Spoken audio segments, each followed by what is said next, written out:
Hello, everyone. My name is Ian Rowe. And I'm Nique Fraser. And welcome to The Invisible Men, where we make the achievements of incredible men invisible no more.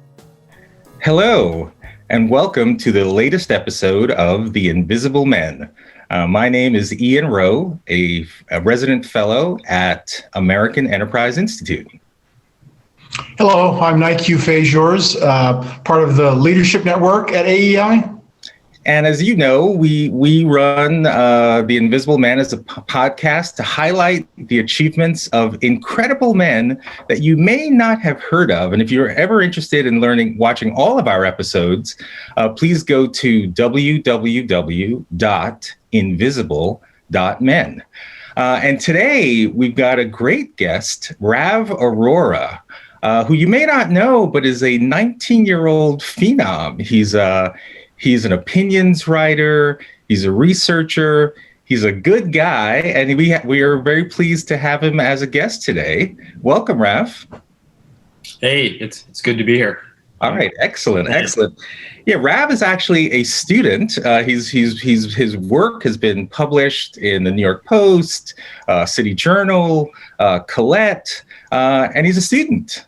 He's a student at the University of Fraser Valley, which is in a small town right outside of Vancouver.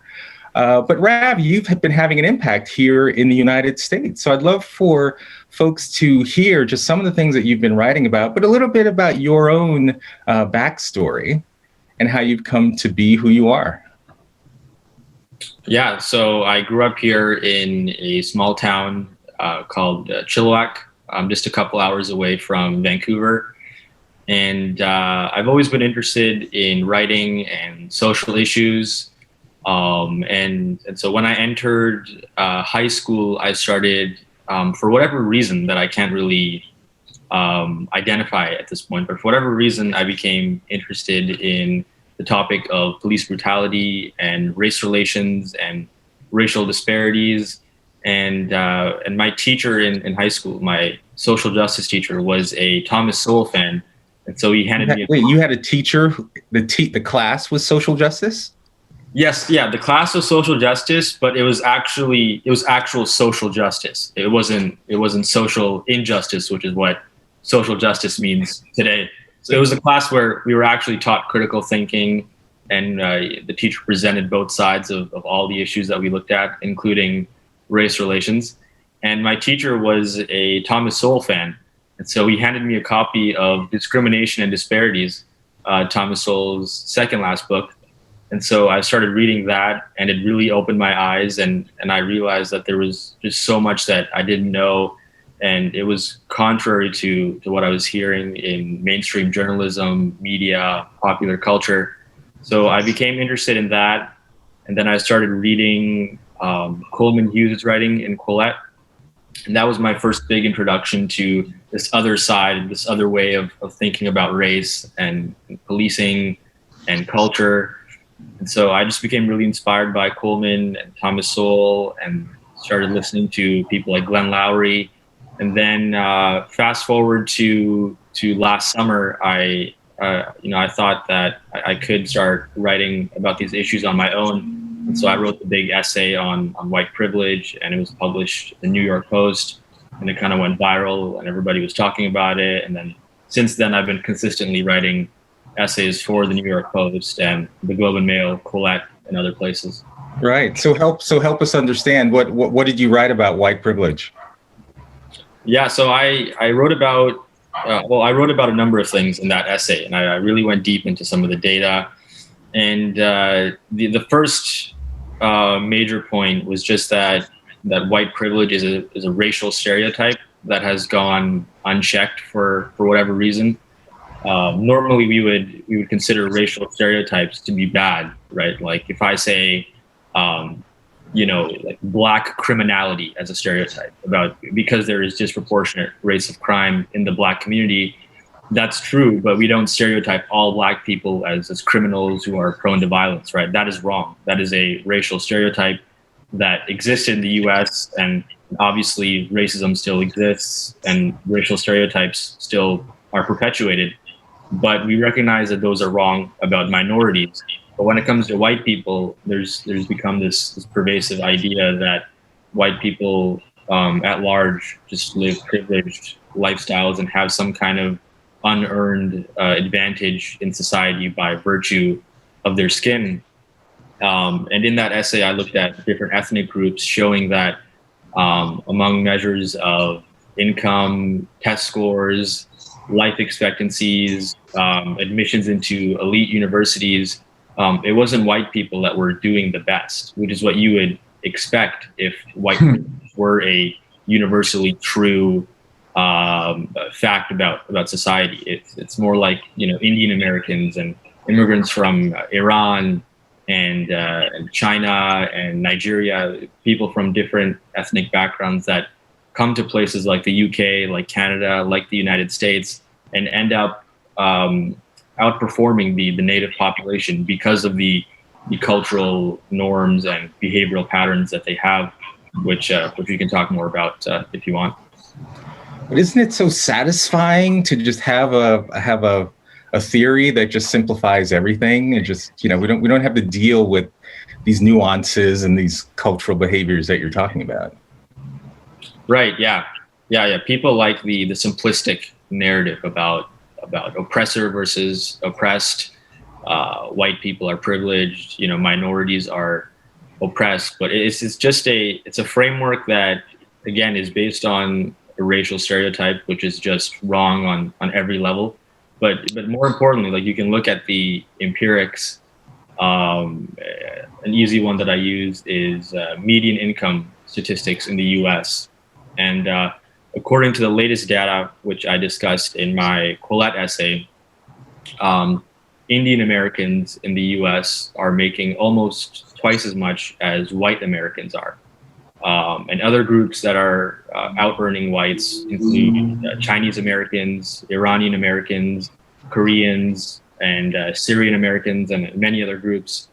And part of that has to do with immigration, is that we have a selective immigration system. So we sort of get like the cream of the crop of various countries. We get, the most kind of intelligent, hardworking people from Nigeria that come here. So there is that selection mechanism where we're picking the best of each country, so to speak, and they come here. But it's not genetic. It's learned behaviors. Yeah, exactly. Right? So it's learned behaviors. So people use that as a point of refutation, that these groups that come in, that they're more educated, that they have that they're the best in their society. So it's unfair to compare them to the native-born population. And that's true that immigration selection is a factor, but that's largely cultural, educational, behavioral norms and patterns of Nigerian Americans and Indian Americans that come here, that have a strong work ethic and have high expectations for education and hard work and personal responsibility, that leads to their success. And that undermines the whole idea that race is the main determinant for success, rather than culture, rather than behavior, which is naturally the major factor for why some groups, I would argue, outperform others. And obviously there is a discussion about history and socioeconomic variables and various policy measures that have impacted why some groups perform worse or better than others. But culture is still a fact that often goes unchecked and is downplayed in our mainstream discourse. Why do you think such a high percentage of white Americans embrace the philosophy, the ideals that we're talking about? You mean like wokeness, about systemic racism, that kind of thing? Correct. Yeah, I think there's a lot of factors at play. A lot of it is just one, that white Americans and white Canadians too, and white just people in the UK and across Europe as well. There's this growing sense of we want to be allies, we want to help people of color, and we want to be anti-racist, which is a good goal to have, right? We want to end racism. And so it comes from a good place. But there's also this like social pressure to conform with whatever the dominant popular ideas are about white supremacy, about systemic racism, and a lot of white people they want to help, they want to end racism, and in the mainstream when they're looking for ways to be anti-racist, they're not hearing about Coleman Hughes in the mainstream. They're not hearing about Glenn Lowry or John McWhorter or you guys or a number of other people. They're hearing, Robin DiAngelo, Ibram X. Kendi, a number of other people. So they look for ways to be anti-racist, and they go to their bookstore, and there's white fragility there. Thomas Sowell isn't in my local bookstore, but Robin DiAngelo is. And they turn on the news, they look at Instagram, and there's viral clips of viral and uncontextualized clips of black men being seeming to be brutalized by cops, but it's not clear. But these clips go viral, and then they're blown up on Instagram and Twitter. And so young people are seeing this, and then naturally their response is, oh, there must be some kind of systemic force that dehumanizes black people, and so then they pick up white fragility and how to be anti-racist, and then here we are now. We have this rising kind of white wokeness, which is kind of a behavioral adaptation to certain societal problems with racial differences. In terms of the indigenous people in Canada, do you think much about them as well within the context of kind of the philosophies and views you're developing? To be frank, usually not. Usually I'm focusing on the American stuff because I just have an interest in policing and criminal justice, and largely I think I focus more on the American stuff because whatever happens in the U.S. just transports to here. So whatever cultural phenomenon is happening in entertainment and politics and culture, such as the BLM, protests and the growing movement for racial justice, so whatever happens in the U.S. just permeates, across borders, and it becomes an international movement. So by focusing on what's happening in the U.S., I'm sort of like ahead of the game in terms of as a Canadian, because those same things just a couple of weeks later or just right away, they happen here, and there's protests here. And these same ideas then become pervasive in the college classroom, in schools, in my brother's school, in just popular culture.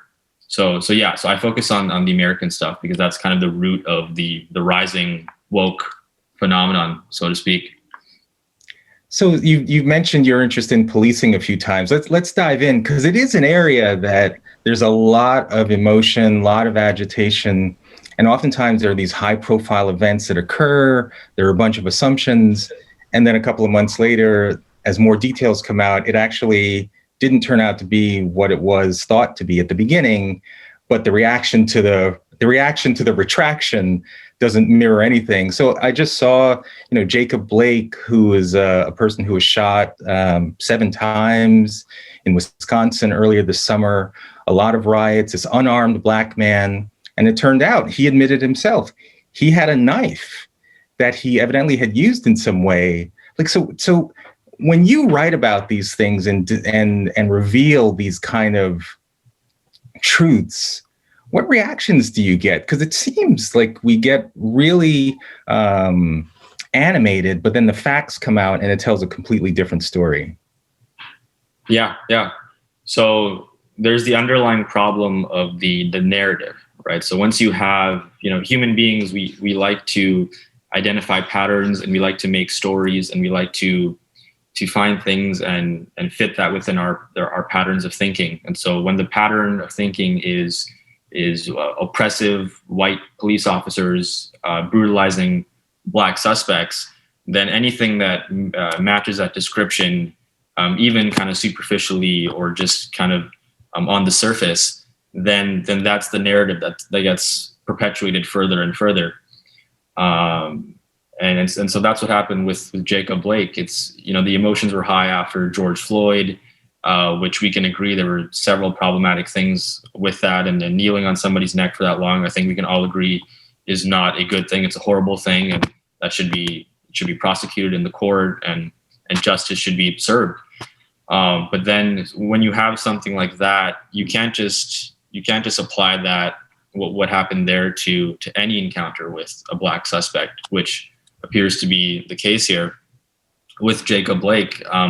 There were so many headlines in CNN, and I believe USA Today and a number of other outlets saying that he was unarmed, and highlighting that, black suspect shot 7 times in the back by a white police officer, right? So for a lot of people that don't have time, a lot of young people or a lot of older people who are busy with work, like they're going to see, their Washington Post headline, black suspect shot 7 times in the back, and that's all they take from it. And then all the nuance gets stripped away. But if you looked at the facts of the case, which I did pretty thoroughly in my Quillette analysis in September, there were just so many other details that were critical to that situation, and details such as he did have a knife. It appeared that he had a knife on him. He was resisting arrest. He was wrestling with the cops. The cops tried to use a taser on him. It didn't work. He stole his, I can't remember if she was his ex-girlfriend or his present girlfriend, but he stole her car keys. And so there was all these details that made the situation just so much more complex than what was being shown in the mainstream media. Yet the narrative was that he was brutalized by the cops. But fast forward to a few months from there, here we are, and Jacob Blake has shown just exponentially more kind of honesty and transparency with what happened than CNN, than Washington Post. And he himself said that I wasn't thinking clearly in that situation. And I did a whole Twitter thread on this yesterday, and it just shows how biases, how preconditioned narratives can obscure the facts in these situations and hijack our ability to reason and discern the facts as they are. I mean, just for our audience's benefit, what are some of the macro policing numbers that people should be more fixated on versus the narrative? Yeah. So first of all, there's this idea that many young people that I've talked to have, I'm sure many older people as well, that police shootings, fatal or not, are an exclusively black problem, that only black Americans are shot down by cops. But if you look at the numbers, it's more white people get killed by cops than black people in the United States. And then that alone, many people go like, oh, what, really? Like, I thought this was just applied to black people, but that's not the case. And that's a product of population in part, because white people are about 60% of the American population, whereas black Americans are about 12% of the population. So naturally, you would expect white Americans to be shot in higher numbers, assuming that they have a certain kind of crime rate. Whereas Asian people, for example, aren't shot down by cops in high numbers because they have very, very low rates of crime. So white people are killed in higher numbers, in higher absolute numbers. But if you control for population, if you eliminate the variable of population and make it just equal on that metric, then it is true that black Americans are more likely to be killed by police. Some studies show 2.5 times more likely to be killed by police. And that's a statistic that gets widely distributed on Instagram and Twitter, and people just take that like, oh, that's proof. Yeah, that's proof. And to an extent, I understand the moral fervor, the moral outrage there. Like, why would two groups of human beings, why would one group be 2.5 times more likely to be killed by cops, right? It's salient, and it evokes certain kind of moral outrage, like I was just saying.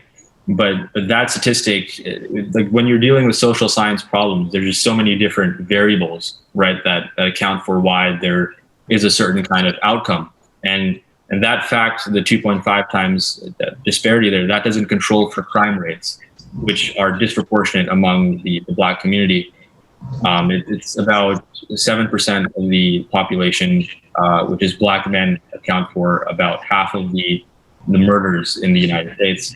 7% representation of the total population represents 50% of murders. Yeah, roughly. Yeah, and it's actually even more. It's actually worse than that, actually, because it's about 3% of the population. Because it's not all Black men are committing murders, right? 7% are Black men, but even a smaller subset of that 7% are involved in criminal activity. So it's about 3% of the American population accounts for about 50% of the homicides. So that's a staggering statistic. So once you control for crime, then some studies actually even show that white people are more likely to be killed by cops once you control for that variable, or at the very least, it's kind of equal. There doesn't appear to be some kind of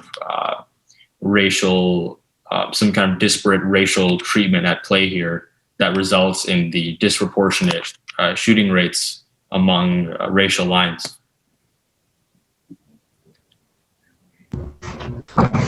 Well, thank you for that, for the detailed information. I've heard it described in many ways, but yours was quite salient and clear.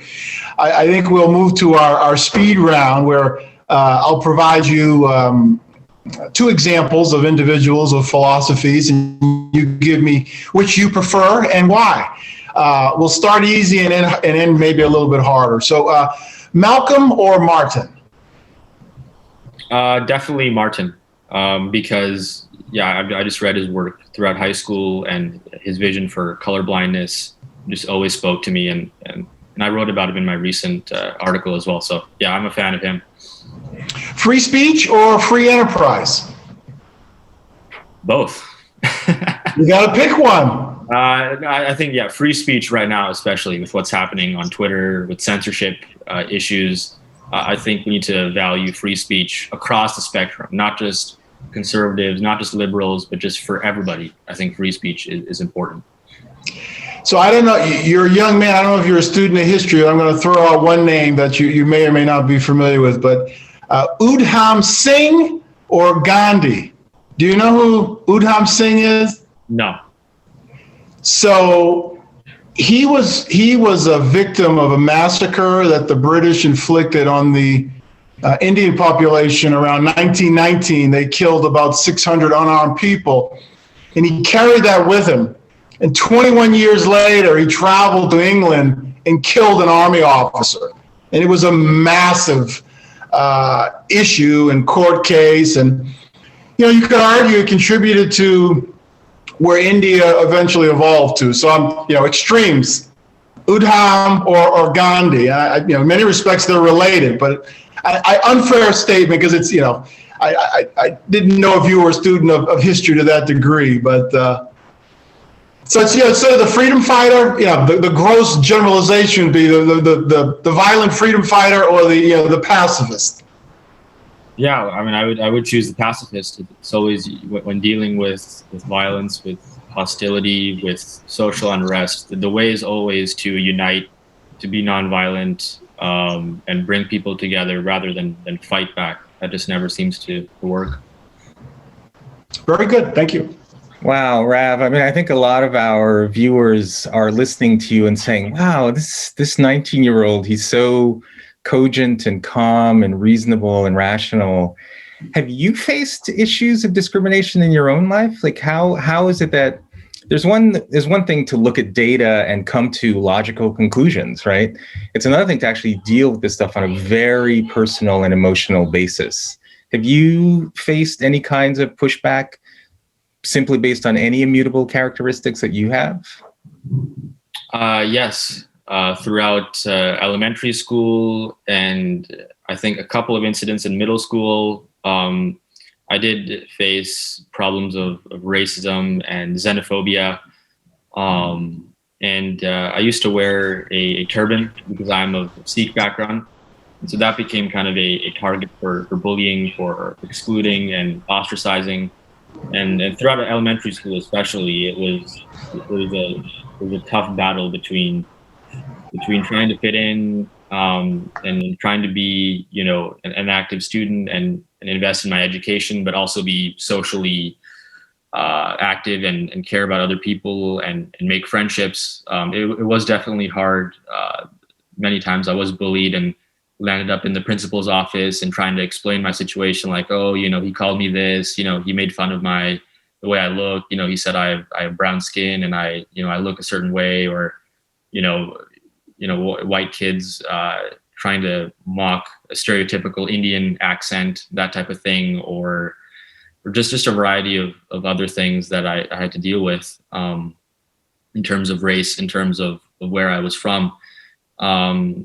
But since middle school, since about ninth grade, I haven't really experienced racism, at least explicitly, and I have many white friends, and I get along with them, and it's all fine. And I've come to think about race less and less in my personal life.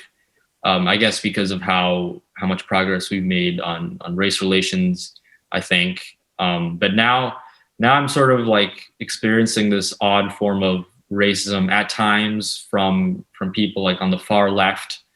There's a local newspaper editor in my city who recently was tweeting at me and saying my publications are alt-right, and that alt-right. Yeah, alt-right. And so I said, you can read my writing. There's nothing alt-right about it, but first of all, like it's just not coherent. It's not plausible to claim that a person of color who has written about racism and experiencing that personally, as well as xenophobia, to be alt-right. I said that to him, and then he said, no, people of color can be self-hating too. They can also be alt-right. So yeah, your publications are perpetuating, racial myths or whatever it is. So there's this odd form of hostility now from like white, left-wing, far left people who want racial justice, who want to end racism, but are just really uncomfortable with any ideas that diverge from their own sort of narrow-minded beliefs. Yeah, why does a disagreement on like, for example, looking at objective data and coming to different conclusions, why does that mean you've got to be put in a box of hating yourself? Yeah, exactly. But it's the apex of identity politics, right? It's when certain ideas and beliefs and philosophies get attached to whiteness, which is what we're seeing a lot in the U.S. right now, with the idea that objectivity, rationalism, capitalism, individualism, the scientific method are all symbols of whiteness. That's like the popular idea now that's pushed by people like Rob D'Angelo. So when you have that kind of thing, it's just really toxic, and it groups people based on their skin color. And when in reality things like individualism and hard work, they're not white concepts, right? They don't belong to anybody. Exactly. They belong to everybody, rather. Yeah, everybody, exactly. But now we live in this color-coded, racially stratified society now, where these things, where race is just emerging as a more salient and politically significant part of our lives, when in reality we should be striving for the exact opposite. Wow. So maybe that's a good lead into our final question. And as our viewers know, when Nique and I first conceived The Invisible Men 30 years ago, we organized it as a way to provide advice from exceptional Black men to provide advice to young people, really of all races, but in particular Black kids who were hearing a dominant narrative that said, like, this country is hostile to you. It's an irredeemably racist nation. And that's definitely what a lot of Black kids are hearing today. So Rav, even though you're only 3 years older than Daryl, what advice would you give for a kid who's living in the world that you just described? Yeah. So I would say that your race doesn't limit you or confine you to a certain set of beliefs or ideas. You as an individual have the freedom to learn from whichever kind of cultural pattern or whatever kind of ideas that you're interested in. You know, you can be interested in Middle Eastern culture, you can be interested in African cultures, you can be interested in various forms of European music or whatever it is, whatever culturally interests you. You know, just because you're black or you're Indian or you're white doesn't mean you have to fit a certain kind of box culturally, right? Culture is fluid. You can learn things, you can learn new languages and learn different ways of thinking, and then that's not contingent on race. That's contingent on what you like. And culture is the beautiful thing that we should all value here in Western societies, where we live in multi-ethnic in multi-ethnic groups, where you go to a college campus and you meet people from diverse backgrounds, and it's all kind of a melting pot where you can learn from each other and pick the best things in each culture and shape your own worldview that shouldn't be hijacked by what the media is telling you, what you're hearing in popular culture, in entertainment, right? You as an individual have the agency to form your own opinions and form your own philosophies and views about various problems in the world. And then that's on you. And that's the beautiful thing about being an individual who has agency and can make a change in this world. Rav, wise words, wise words. Well, thank you for joining us for this episode of The Invisible Men. You're such a great example of someone who at a young age has developed some pretty sophisticated viewpoints of how this world works. And I'm really hopeful that your work continues, regardless of what your local editor says. Keep on doing what you're doing. Yeah, thanks. Appreciate it. Rav, I loved your point on embracing various cultures, and you have the ability to cross continents and worlds and time zones. That's great advice for Daryl, and definitely can't wait to see what you're doing in 5 years, maybe even in 2 years. You're on an exciting path to really benefit all societies. All right, fantastic. Awesome. Well, Thanks. thank you for watching another episode of The Invisible Men. If you'd like to see all of the episodes, just go to www.invisible.men, where you'll get to hear amazing people like Rav Arora, who's visiting us from right outside of Vancouver. Rav, thank you very much. Thanks for having me on. Thank you for watching another episode of The Invisible Men. You can find other episodes at the AEI podcast channel on YouTube or the website invisible.men or wherever you listen to your favorite podcasts.